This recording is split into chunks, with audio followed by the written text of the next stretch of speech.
All right, so good morning, everyone. I see people are coming in and grabbing seats right now. So as everybody's coming in and getting comfortable, we just want to welcome everyone this morning. Thanks for joining us. This is the Mass MEP Human Capital Barometrics information session. And today's a little bit special for us because we actually have two of our other partners from other MEP centers in two other states. So we at Mass MEP like to say we've gone global for this one. A lot of other people would argue with me for argument's sake and say, really, it's just regional. So we'll go with that for the day, but we want to thank everybody for joining us from the Northeast. So we have everyone in here from Massachusetts, Rhode Island, and Vermont. So thanks for everyone that's coming in this morning. Just want to go over a couple things with each of you. As you can see, as you're coming in, you will see the panelists. Right now, you should be looking at a screen that says Human Capital Barometrics, and it has obviously all three of our MEP centers listed on there, Mass MEP, Polaris, and VMEC. And then you should be able to see each of the panelists as well in a little box, either at the top of your screen, bottom of your screen, right of your screen, depending on where you would like to place it. We actually cannot see you, but we can see your names. So we are able to see you because we are in a webinar format. So as a webinar format, it does allow us you will be able to engage with us and we can connect with you through a Q&A session and also through the actual chat button. For those of you that might be new to Zoom, welcome to the 21st century. And I don't know where you've been for the last 2 years, but this is where we've been living. So come on in. You'll see that there's on the bottom ribbon, or it might be on the top, depending on what you're looking at, there is actually two Q&A chat bubbles that are together. We like for you to use those. It's a great way for our panelists to engage with you. Also note that usually if you have a question that comes across in your head, more than likely somebody else in the audience has a very similar question. So we strongly encourage that you pop that in and add that to the Q&A section. You see that there is a chat bubble. You can see if you are just joining, you might not be able to see some of the chats, but there are some information in there as well. What we can do is you can put anything in there directly to one of the panelists. So if there's something specific that maybe if you're in Vermont, you want to reach out to Carla directly, you can, or if you're in Rhode Island, you want to talk to Lindsay. And then if you're in Massachusetts, you want to connect with Lisa, those are your options. So I would do that specifically if you want to reach out to them directly and use that. But otherwise, we ask for you to pop this into the Q&A.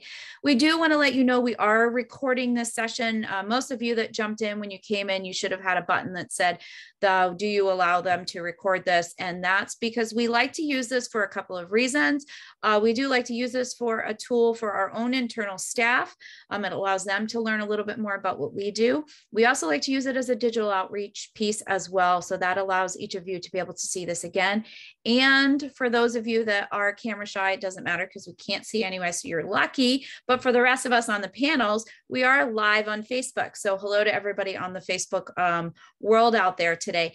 For those of you that are live on Facebook, you might not be able to engage, obviously, in the chat and in the Q&A, but we do encourage you to put anything into the Facebook Live content box. You can actually ask us questions from there.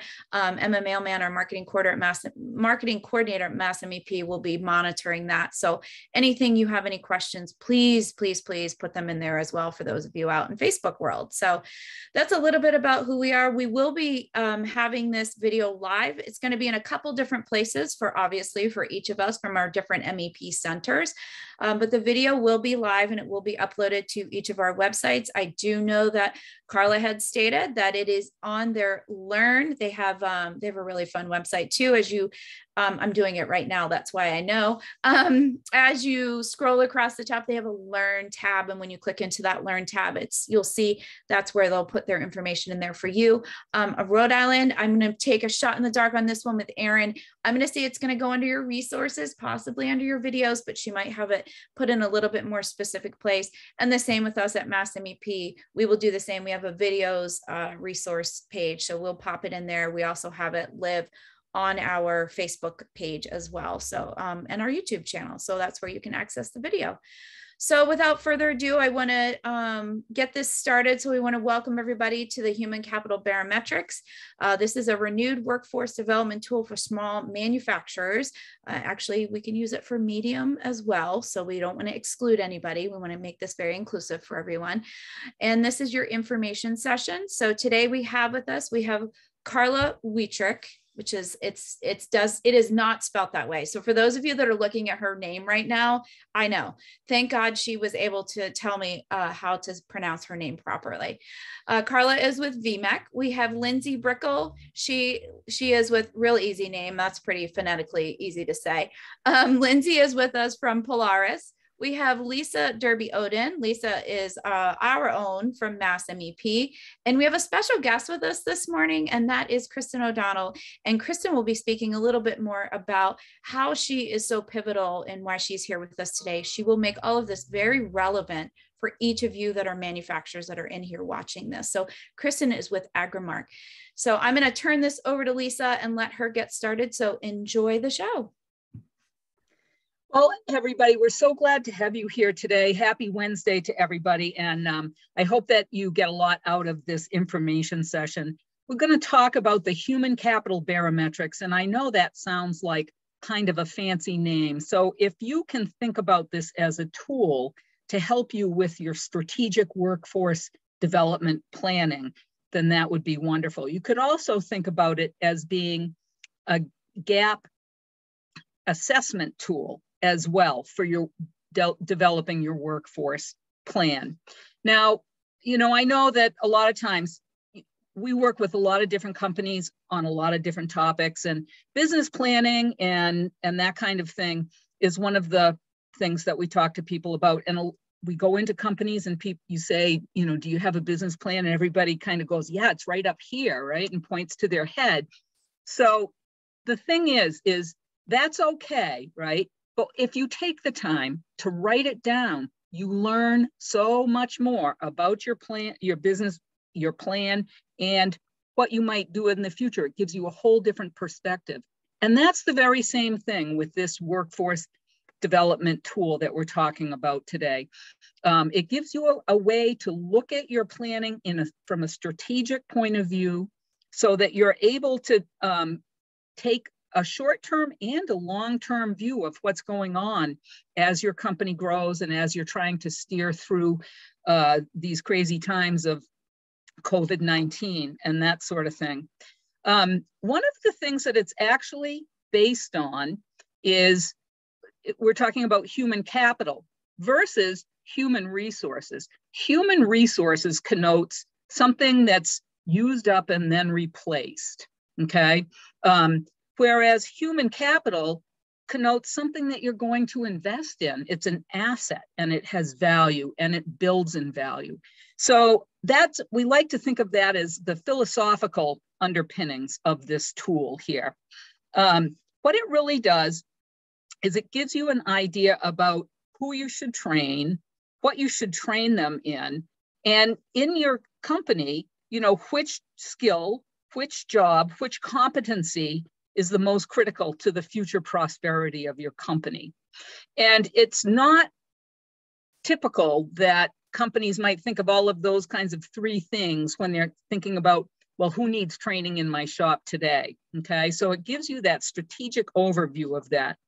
It was also created in a way to be user-friendly for whoever wants to take advantage of this tool. It's built on an Excel worksheet and it is easily accessible to all companies. So you don't need to go out and buy any new software or anything like that to make use of this process. Another nice component of it is, depending on the size of your company and depending on what your current goals are, is that it can be utilized across the entire company, or you can do it by departments as well. So there's a lot of flexibility built into it.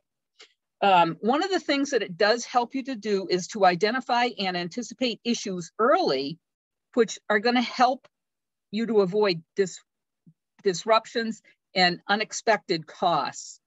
And, you know, right now, everybody is having such a hard time finding people to hire and that sort of thing. So this is really a key time to get involved in this process and do this, because I'll tell you what, when you invest in your people, that really helps to improve your retention of the people that you have. They feel important.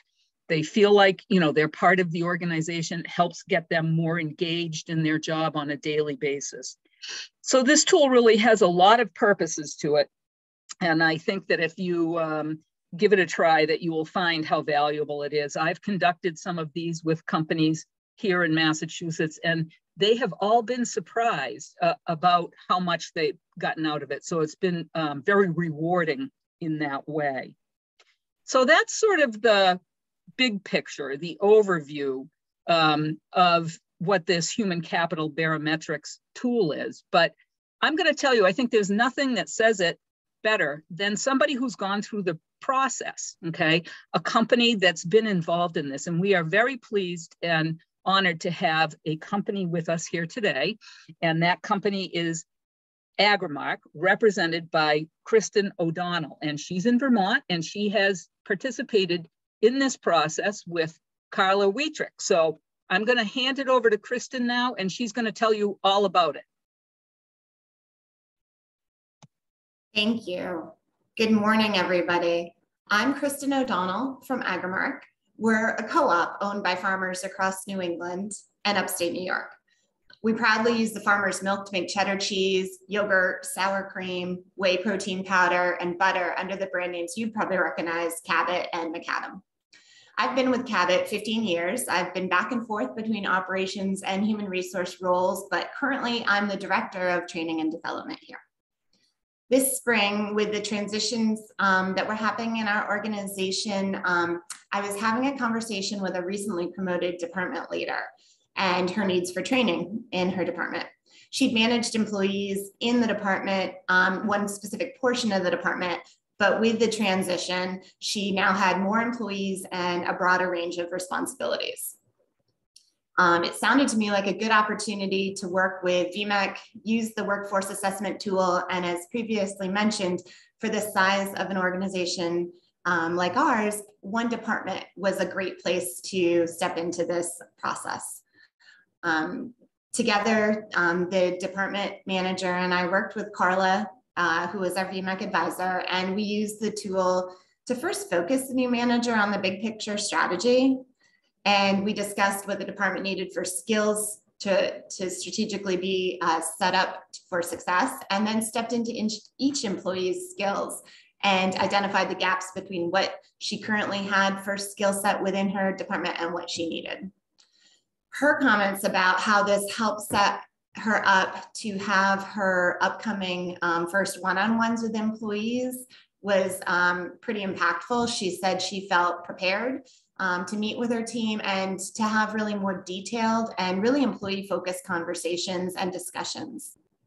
She also felt that she was focused on what competencies she needed to find with any new hires that she'd be bringing into her part of the organization. The timing also aligned really well because she was headed into reviews, and she used what she learned from this tool in preparation for that annual review conversation and employee goal setting. I also wanted to mention that from this role and working with the whole organization, having had this experience, I think forward about where else we can use this process. And one specific area is we have a really technically skilled department that spans multiple sites. Using this tool will allow us to have conversations with the managers of those departments, as we've identified that, within the next 5 years, we're going to have some really highly skilled employees that will likely be retiring. We'll use the tool to help with the conversation with those managers, talk about where gaps are needed, and allow us to start building training programs now for succession planning that we know will be needed in the short future. I'm happy to answer any questions about the experience that we've had, but wanted to share what benefits we've found and how it's been used in a firsthand example today. Thank you.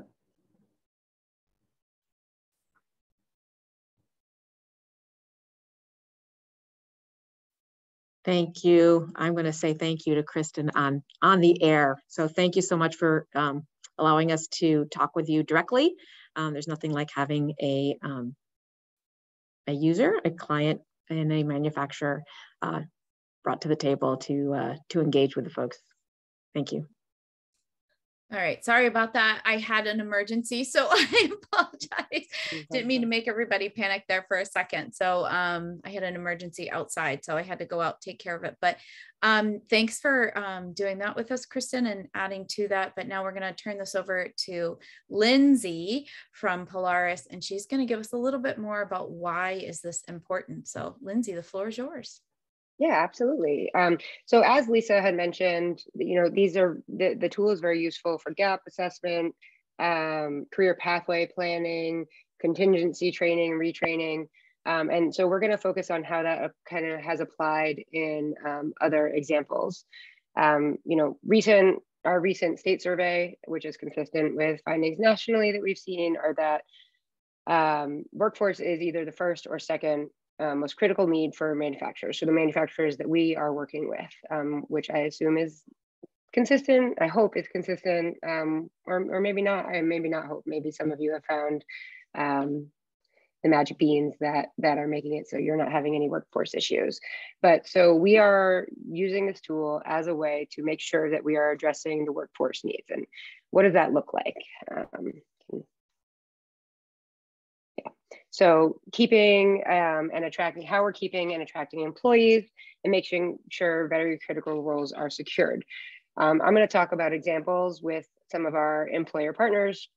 And there's kind of one example that goes along with each of these that I can speak more to it if anything shows up in the chat. But one, keeping and attracting employees. What we have found in some of our assessments is that there was a very there was some misalignment in what employees were looking at for their career pathways and what employers thought they needed. So, and that can really hurt retention because folks are if they don't think they're being invested in, if they don't think their positions or employment, and there's no room for growth within their company, that can really risk that employee will move on, or that you're not really getting the most out of your employee as an employer. So for example, one of our companies that did this assessment, when they did their skills assessment of the employees was, this person does an awesome job. They don't need any training. And on the opposite side, the same employee said, I need training in everything. We have inconsistent processes in place. So, we're doing stuff differently, and I want to make sure that I'm doing it one way and that the rest of the people are doing it. And this person was being asked to train other people. So that was a real surprise to the company, who thought that this person was one of their best employees, so they didn't really have to invest in them. As a result of this process, they're looking to train this person, and like a train the trainer investment. Looking at their processes so that they can ensure that things are standardized, so within their workforce. And then training plan prioritization. One example that I thought was really interesting, this is where a HR person had recently come on board at the company, and it came from outside of manufacturing, but this could also be useful if coming in from different companies, or just with existing folks, where it wasn't clear how the criticality of each role ranked within the company according to what their priorities were. So this very, the understanding of looking at each of the roles, who they're reporting to, and what the criticality of those roles, and then how that they needed to prioritize investment in some of those roles, and how to, where cross-training needed to happen most urgently, to avoid a breakdown in production should one of those folks have, win the lottery and, leave, or have to be out on temporary leave for some reason. So, and it really gave an overview of generally what the priorities of the company are. It wasn't just the HR person, not just the HR person, but it was the HR lead as well as the operations director that came together and filled in the first side in order to basically show the priorities of the company and what was critical. So that really clarified things for the HR person in question, said it really made that clearer picture. So the business plan wasn't just in the head of the operations director, of the owner of the company.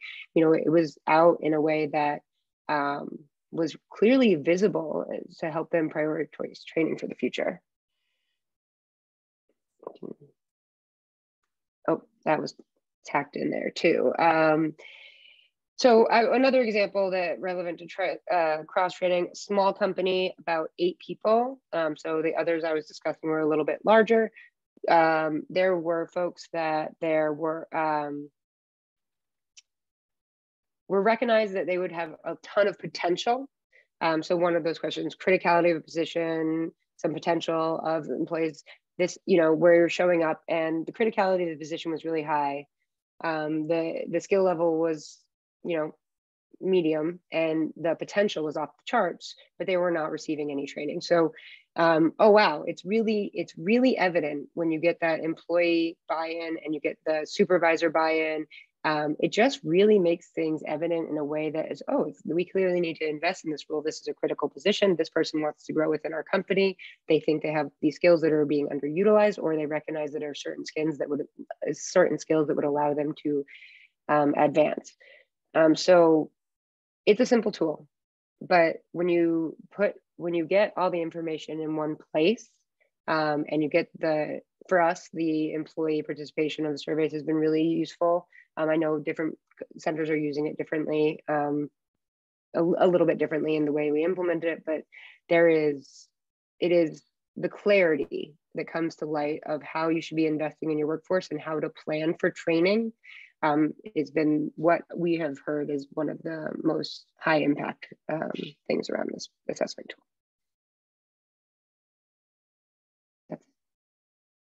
All right, thanks, Lindsay. So we've gone a couple of steps now, right? We've discussed about what it is, why it's important. So Carla is going to go through the how, a little bit about how we do this, and you'll understand the connection then back to Kristen and what she spoke to, and then Carla will be able to give you a little bit more on the actual hour side of how we make this work for you. So Carla, it's all yours.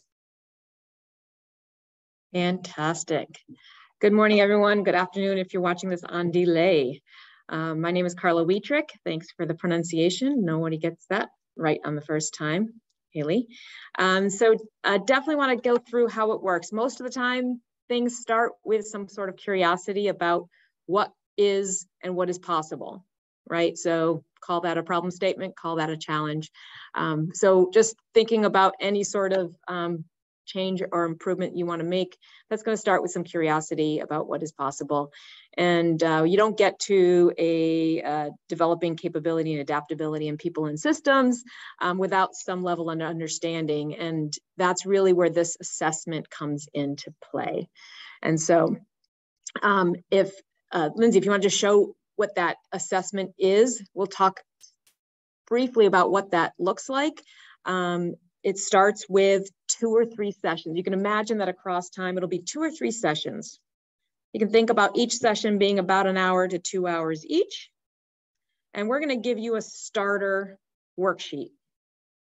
Okay, this worksheet has some really great aspects to it, and some elements of it that allow the organization to think through, why is this important to them specifically? What organizational or business opportunities are there that this workforce program, this workforce improvement would do for them, would give them? So that starter worksheet gets into that piece of the strategic resource development planning that Lisa mentioned. It also gets into the nitty-gritty of a gap analysis and assessment. So that starter worksheet it's very simple, like Lindsay said, but there's so much that when you're walking through it, and that's the next piece, the advisor guided, right? So the MEPs are trained to be able to provide you a guide and a process that goes with the tool. So we oftentimes will be engaged with, as Lindsay mentioned, a human resource or somebody in the training and development part of your organization. We might be working with the CEO or the plant manager, or with a specific supervisor in an area that is showing a problem And there's that curiosity, like, what can we do about this, right? Maybe there's new equipment on the floor or new technology. So through that worksheet and some process there, we'll be really discovering the opportunities in different parts of the organization or different parts of your training program as it exists today. And we recognize that you're probably not starting from zero, right? And so acknowledging what is there already and what parts do need to improve now. So that prioritization piece, we can't build that Taj Mahal and not do anything until it's built, right? So we definitely want to start getting people what they need when they need it and for the business. So that goes into the next bullet, which is the supervisor and employee engagement, right? So it's one thing to say the business needs this or the company needs this. And it's another thing, to Lindsay's examples she's already mentioned, that the supervisor that is really right there in the middle sees the need, and the employees themselves understand their pathway or their needs as an employee, as someone who is seeking a career or some growth. And then we explore options, right? So again, the MEP, the Extension Partnership, our centers have a lot of options with respect to providing resources, providing services and training ourselves, and also are partnered with so many organizations across the country, within the region, and in our local CTEs, tech centers, or colleges. So we explore those options, whether it's group, individual, small group, coaching, leadership development, and then we prioritize and go at it. And we can help folks with obtaining grant funding and accessing some of those things. So that's how the process goes, and really we're in the understanding piece of it. If you look at the whole process, and then it gets down to really, once you prioritize those, closing those gaps and developing that roadmap, and recognizing that you're going to come back to this. This assessment is not something that you would want to do necessarily just once. You could see that as things change, you're going to keep continuing to develop that capability in individuals and also in the organization. So you're going to create those learning or training programs, and then integrate that into the organization. So that last bit about it being adaptable is really, really a true thing. It allows you to, where does this integrate, and how does the assessment that you did and the roadmap that you built improve over time as your business grows and changes. So it starts out simple, and then it grows with you. I can't wait to hear the questions that come. Yeah, I was just going to say, Carl, are you ready? Like, shall we jump into some questions? I'm going to advance this slide, and because here we are at our little question slide. That was perfect timing, Carla. You're good with that. We do have some questions though that have come in. So I know one of the questions that came up, we've had some questions that came up ahead of time, so we've kind of brought them over. We felt that they were pretty frequently asked questions, some FAQs that we know that people would be able to relate to and understand. The one question that kept coming up pretty frequently was cost. What is the cost associated to this for a manufacturer? So I'll open it up to the floor. You guys can, whoever wants to answer, by all means jump in, or if you all would like to, we would be happy to hear it. I mean, so the time is the only cost. There's no cost to the company, the time, engagement. I don't like to say it's free, because you do have to commit time to this. So that we all know that, time has a cost to it, but no financial investment upfront or at all.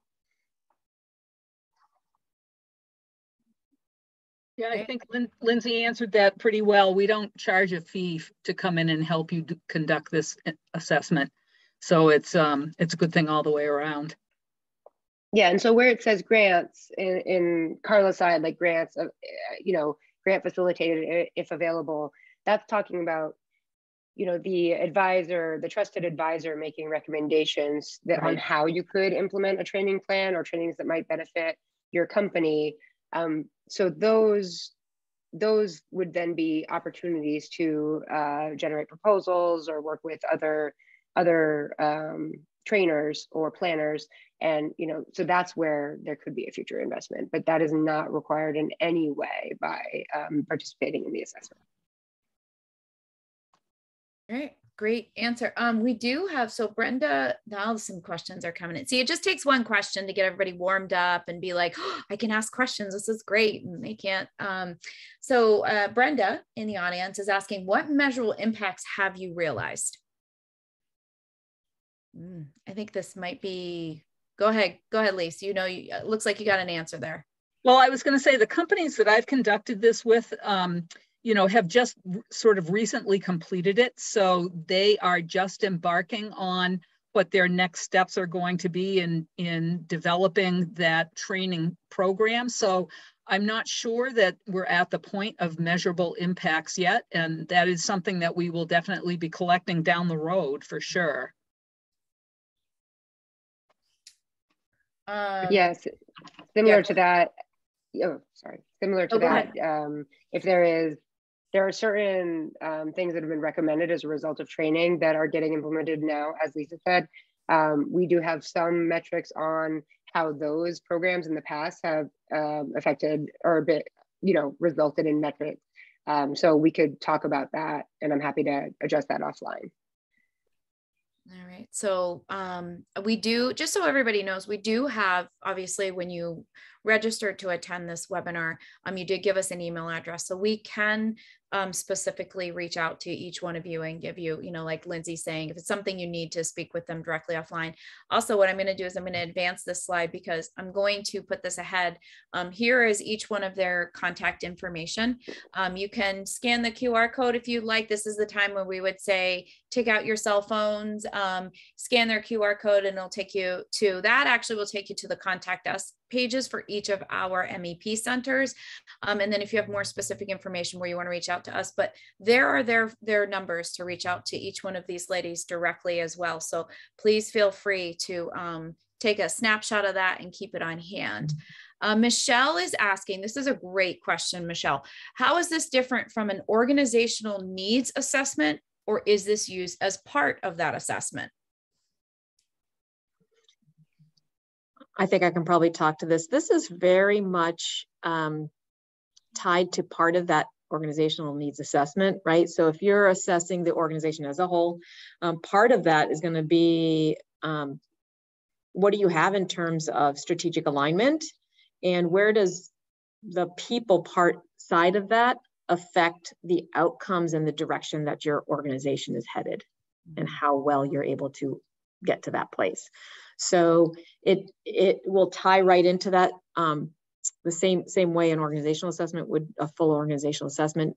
But if you think about the different systems in your organization, this is one very piece of that.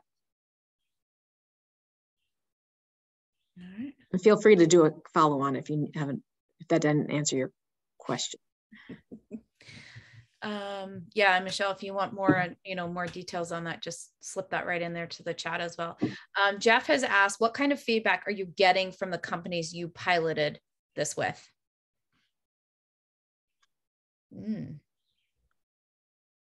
Okay, I'll jump in. So I will say it's been, I think somebody said rewarding. It's, there is some discovery that happens when you do this sort of activity. And so just like I think is intended is that, yes, you're identifying some things you can do now.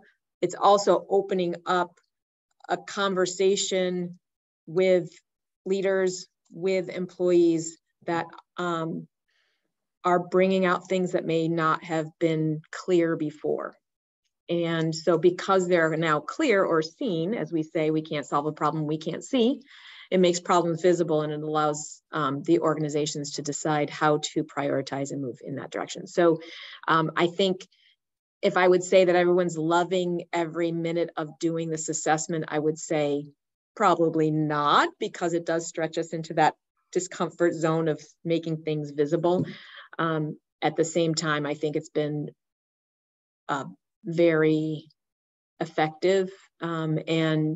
Of course, when you're with an organization like one of ours, like you're in a trusted zone, right? And so you're having this discovery happening in a very very respectful way and understanding way, and trying to solve your problems and reach your challenges. So yeah, so that is a question that this kind of relates to that, Carla. How confidential is this process? Great question. They don't call trusted advisors for nothing. Okay, Lindsay. So, confidential outside of the relationship between your project manager, your MEP contacting you. In terms of the data from the assessment, we're not sharing that outside of the relationship with you. And we're also not sharing, so we use an employee-facing survey with the approval of the company that goes direct to the employees. So we can say, you know, we can get a net promoter score of like how much they would recommend the business, but assure them that that won't be disaggregated. That will be like an average over the company. The only thing that goes back into the master tool to share with the company is, this was my hope for what I think I need to be trained in, or what skills that I have that I'm not currently using. And in some companies, folks were very willing to take the survey. And in other companies, I went in and I sat down and I talked to some of the employees. Some I had actually helped place there through other training programs. So it was easy to generate that trust in person. And it just took a minute to explain it. So making sure that employers are confident that this isn't like a downsizing tool. This is more how to improve and retain employees and make sure they're investing in the future. So it's just the very opposite of a downsizing tool. And once that became clear, then it was really just, and I hope that answers the question in terms of what you meant by confidentiality. Yeah, I think you actually hit it right on the head, Lindsay. It was definitely a two-prong, what we do and then what happens internally. Yes, exactly. So that was it. So there's a little bit going on in the chat here. So Michelle is asking, would you recommend that an org assessment happen first? I'll jump in. I don't think it necessarily has to happen first. I mean, I think that all companies are sort of at different points on their, journey here and that kind of thing. And this can be done entirely on its own. It does open up broader questions about culture through that survey process that we're talking about. And so it may be the thing that leads a company to saying, maybe we need to look at some of these things on a broader level as well. So I think that kind of goes into what Jack then says, where he's saying this process seems to be begging for concurrent senior leadership training or coaching to grease the skids to help support the training and development maps. What are your thoughts on this? Yeah. The light bulb just went off, right? So leadership training is definitely coming up in a lot of the conversations, both senior leadership, frontline leadership, recommendations that become evident, especially when people have recently moved into supervisor or management roles, and you can see that echoed in some of the employee input and in senior leadership roles. So I would say it doesn't necessarily have to be after that training, but it does seem to illustrate when that is might be a good investment. Yeah. Great. This is a great conversation. So I do have 2 more questions for you. Can any manufacturing company do this? And does it depend on the amount of employees? Oh, any manufacturing company can do this, and it doesn't matter the number of employees. I have conducted one with a company as small as, I think there were 7 people in the company. Oh, Carla's beat me. Wow.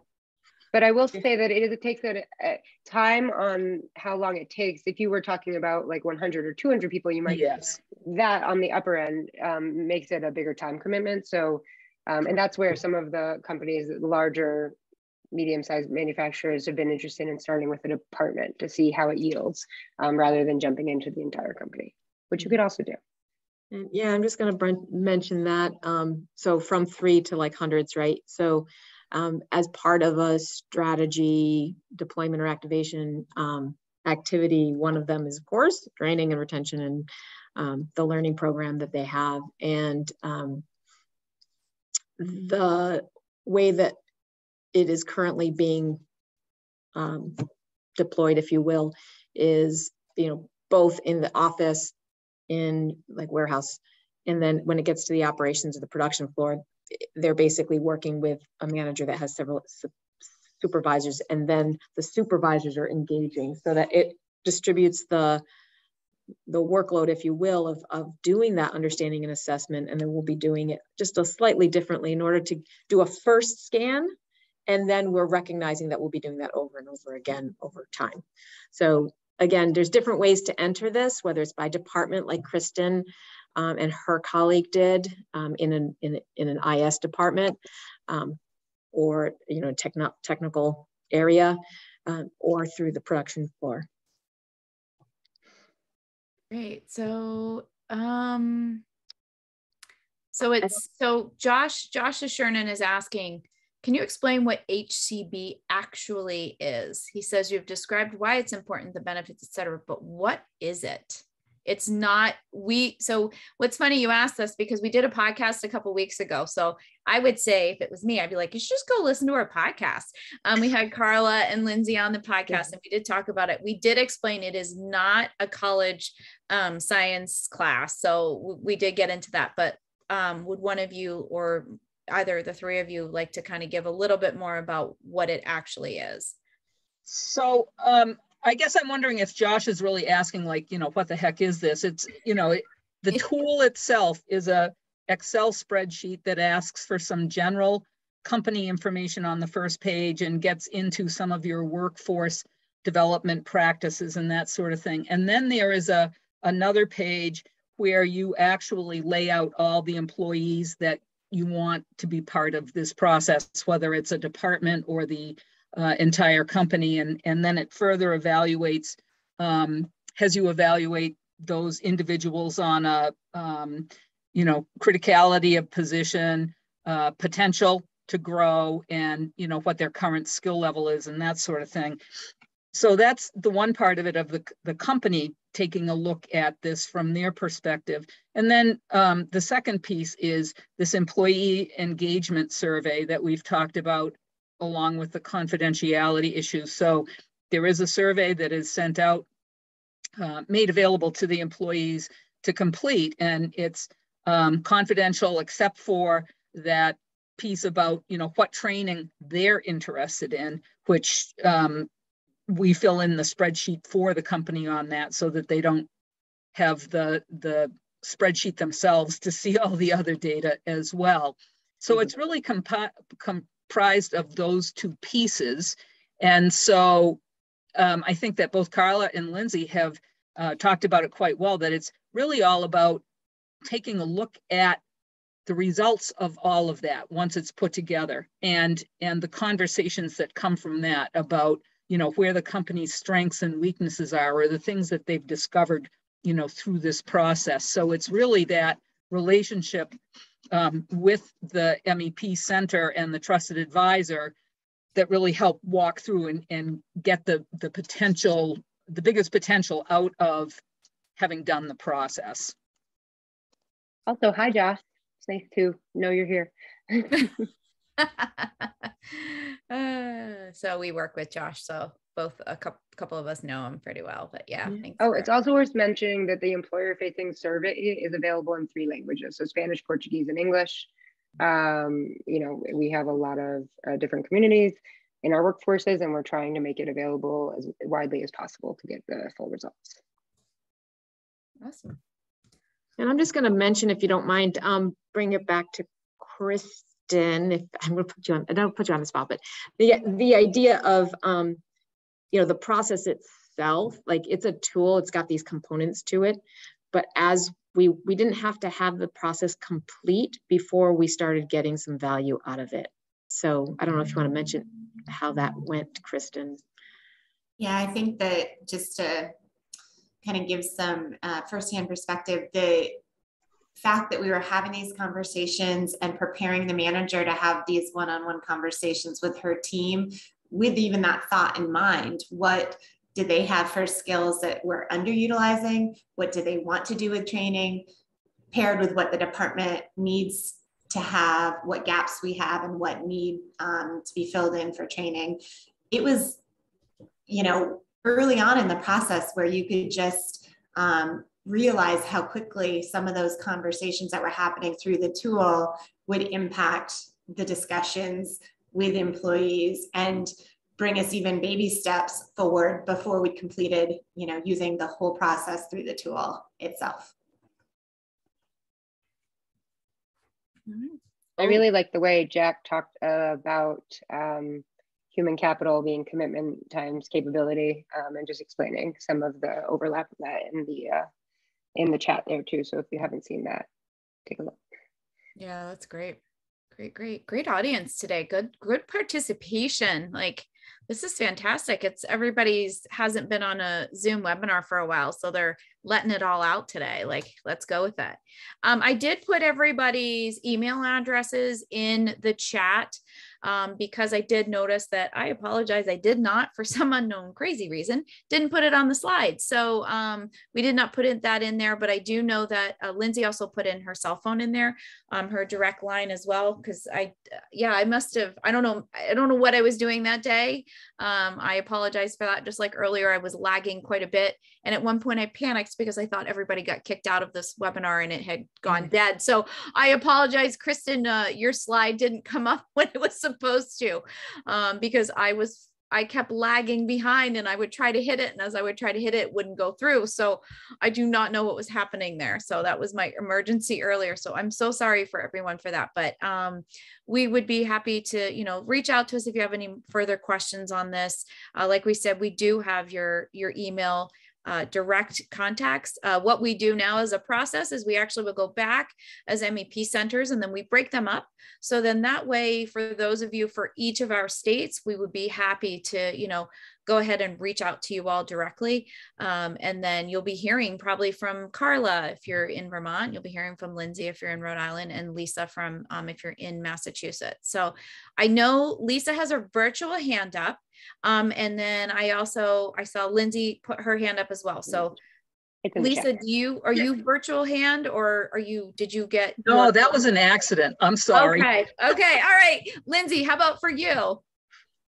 I put it in the chat. I just wanted, if in case you're curious what the employee facing survey looks like, we can easily share a link that of what we're using in our respective areas. So if the email or, you know, anything like that.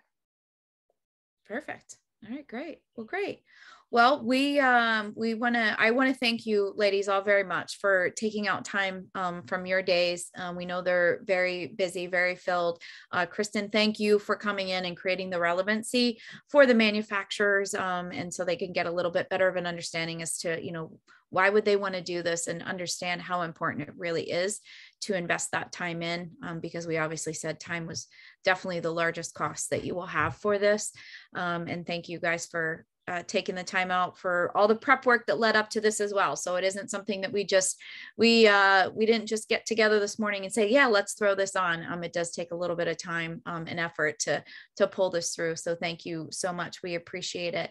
And yeah, there's some thanks, Jack. Thank you for, you know, giving us the kudos, the speakers, to the panelists. They did a fantastic job. Absolutely. And then obviously Brenda's in there. And I think this is a little bit more for us on the MEP side. So we'll reach out to you directly, Brenda, and we'll get this figured out for you on your side. So for anybody else though, please feel free. You can always reach out to us. Like we said, go into each of our websites.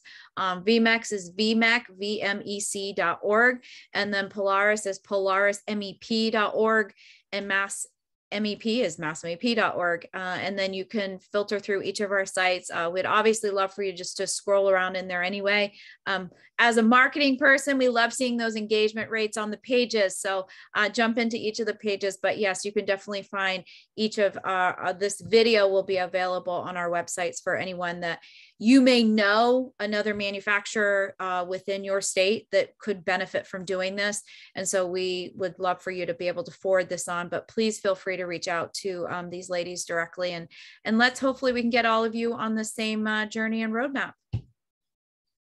All right, so I'll let everybody go. We won't tell anybody you got an extra 13 minutes for lunch today. You'll be all set. You get a little extra time, maybe do a little splurge, maybe get a little extra walk-in on your lunch. But thanks everybody for attending, and we hopefully will see everybody again in our next webinar. Thank you.